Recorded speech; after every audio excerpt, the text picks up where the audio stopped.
As Russia rolls out its most dramatic nuclear drills in years, is NATO now bracing for what could be Moscow's next move in an escalation script that suddenly looks far less theoretical? With 6 different nuclear-capable missile types fired in a single day, is the Kremlin trying to send a calculated shock message about the scale and variety of strikes it can unleash if pushed? From ballistic submarines under Arctic ice to hypersonic missiles launched off sleek warships, is Moscow now flexing every major muscle in its arsenal to remind rivals how wide its nuclear reach really is? And when a Yars ICBM arcs from northern Russia toward the Pacific, does that test fuel fresh fears about Russia's so-called Doomsday strike power against targets half a world away? As Putin signs off on kill shots launched from Arctic bastions, is Trump now watching nervously from Washington, calculating what this new show of force means for NATO's next move and America's own deterrence? Amid already high tensions with NATO, Russia and Belarus kicked off massive nuclear exercises on May 21st, turning large swathes of their territory into a theater for simulated atomic warfare. Moscow says 6 different nuclear-capable missile systems were launched during the drills, each chosen to showcase a different part of its strike portfolio. The exercises stretched from European Russia and Belarus all the way toward the Pacific test ranges, underscoring that this was a full-scale demonstration, not a single region event. Submarines, surface warships, strategic bombers, and ground-based launchers all took part, weaving together sea, air, and land-launched strikes in one script. Reporting around the drill suggests the goal was to underline just how diverse Russia's nuclear arsenal has become, from heavy ICBMs to tactical systems and new hypersonic weapons. All of this is happening while Moscow publicly warns NATO states against any direct military escalation, using the drills as both a signal of readiness and a tool of deterrence. As part of the exercise, Russia test-fired an RS-24 Yars intercontinental ballistic missile, one of the core pillars of its land-based strategic deterrent.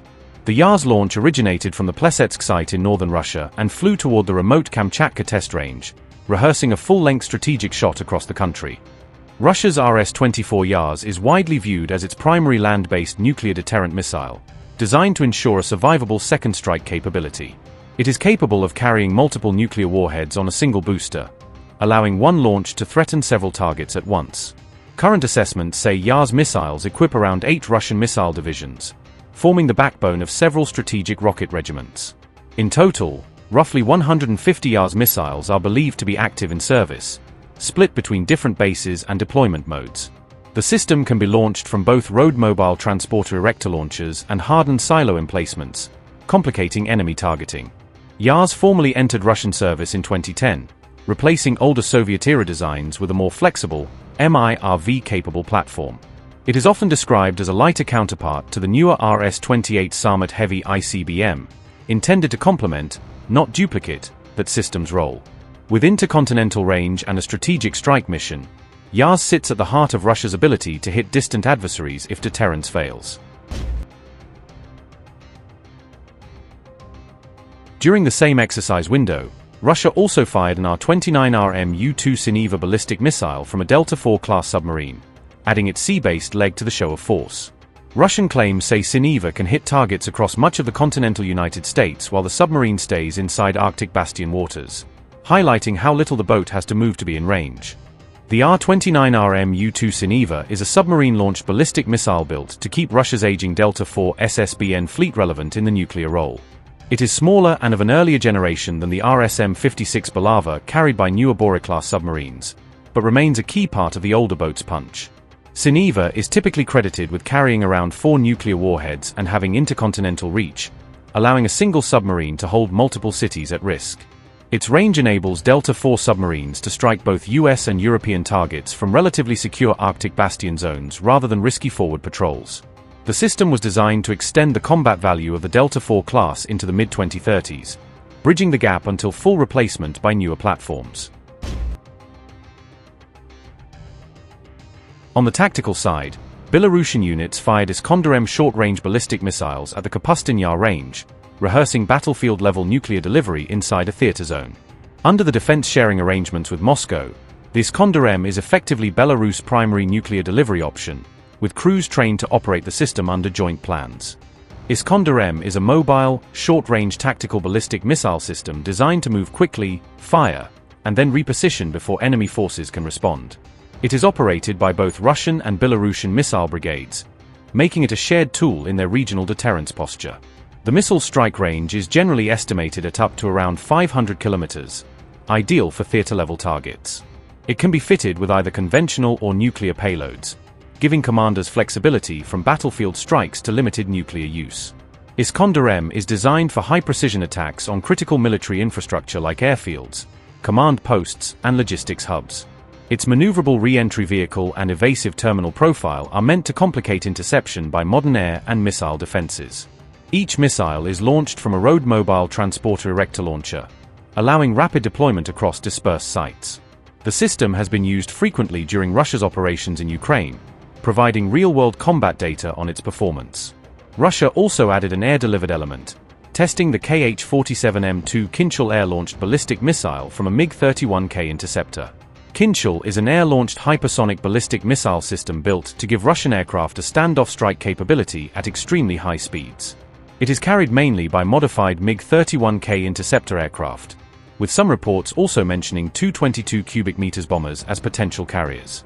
Open sources put its strike range at roughly 1,500 to 2,000 kilometers depending on launch profile and carrier. Russian claims say the missile can travel at speeds above Mach 10, making interception very challenging for many existing defense systems. It is designed to carry either conventional or nuclear warheads, allowing both precision conventional strikes and strategic deterrent roles. Kinzhal is believed to be capable of maneuvering during the terminal attack phase, further complicating defensive calculations. Russia has used Kinzhal repeatedly in its operations against Ukraine, testing both its effectiveness and the West's air defense responses. Overall, the system is intended to punch through advanced air defense networks and threaten high-value targets deep behind the front lines. Together, the Iskander and Kinzhal launches underscored how Russia's tactical systems could be used to deliver nuclear strikes inside regional theater zones without resorting to its heaviest ICBMs. Strategic Aviation joined in as a Tu-95MS bomber launched long-range cruise missiles, demonstrating the airborne leg of Russia's nuclear triad.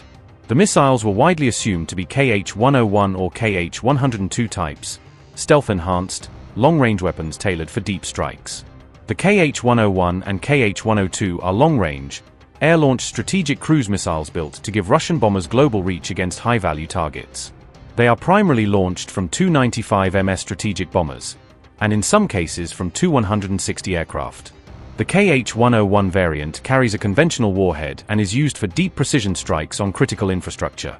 The Kh-102 serves as the nuclear-capable counterpart, designed to deliver a nuclear payload at intercontinental ranges.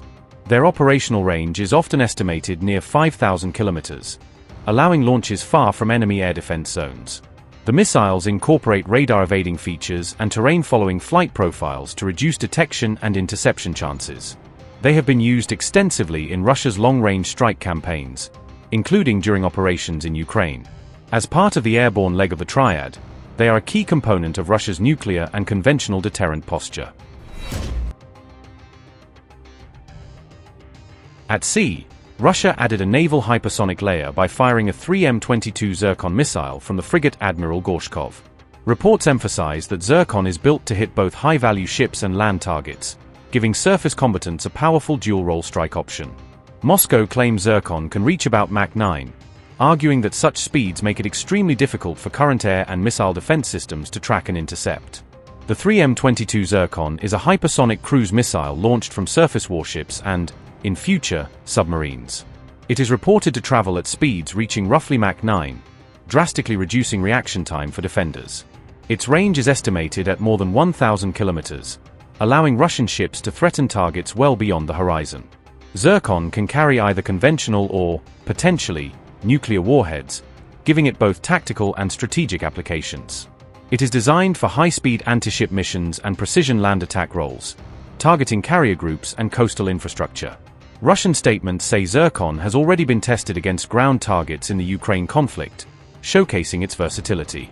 The missile can also be deployed from Yeltsin-class attack submarines, extending its reach underwater and complicating NATO's maritime calculus.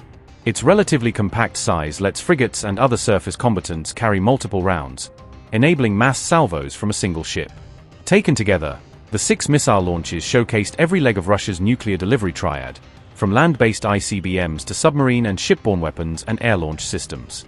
Land, sea, and air platforms were woven into a single scripted demonstration of readiness and escalation, designed to remind NATO that any future confrontation will not be limited to one domain.